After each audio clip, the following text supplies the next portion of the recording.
un sauveur malpropre. Je vais répéter l'expression, je sais qu'elle va vous choquer. Soit que Jésus n'existe pas, ou bien qu'il soit un sauveur malpropre. Je ne peux m'imaginer un sauveur qui accepte, n'est-ce pas, que je vive sans eau potable, qui accepte que je ne puisse pas me nourrir, qui accepte que je ne puisse pas envoyer mes enfants à l'école, qui accepte, n'est-ce pas, que je mène une vie de sous-homme, pour que, après la mort, je puisse hériter d'un palais en cristal. Et moi, ce que j'aime à dire, si de mon vivant sur terre, il n'arrive même pas à me foutre, n'est-ce pas, une maison décente, comment je peux lui faire confiance pour qu'il me donne un palais en or? Mais réveillons-nous, les amis.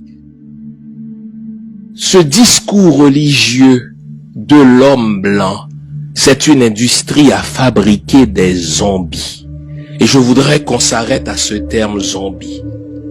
Vous savez, un zombie, c'est quelqu'un qui est privé de conscience. C'est quelqu'un qui n'est pas conscient de son existence. Un zombie, c'est quelqu'un qui sert l'autre et qui le fait sans penser à lui. Et s'agissant du discours religieux, il faut distinguer 3 éléments. Le zombificateur, le poison et le zombifié. À l'évidence. Le zombificateur, au temps de Boukman, c'était qui? C'était l'esclavagiste. C'était l'homme blanc, parce que il avait intérêt à zombifier les autres pour qu'ils travaillent, n'est-ce pas, pour lui. Maintenant que l'homme blanc est parti en apparence, eh bien, il a laissé d'autres zombificateurs qui font le même travail. Quel est ce travail? Empêcher une population de prendre conscience de son état. Eh bien aujourd'hui, les zombificateurs, ce sont justement les religieux.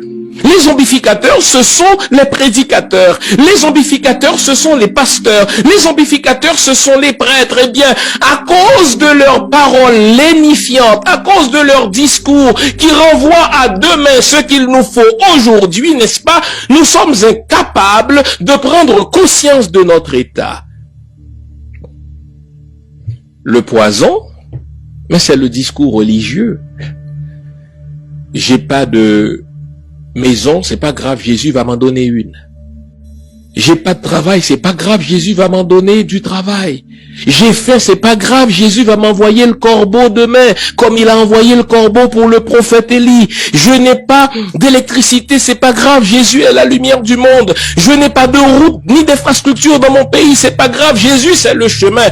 Aussi longtemps que on nous inocule ce poison-là, n'est-ce pas, nous sommes incapables de prendre conscience de notre état.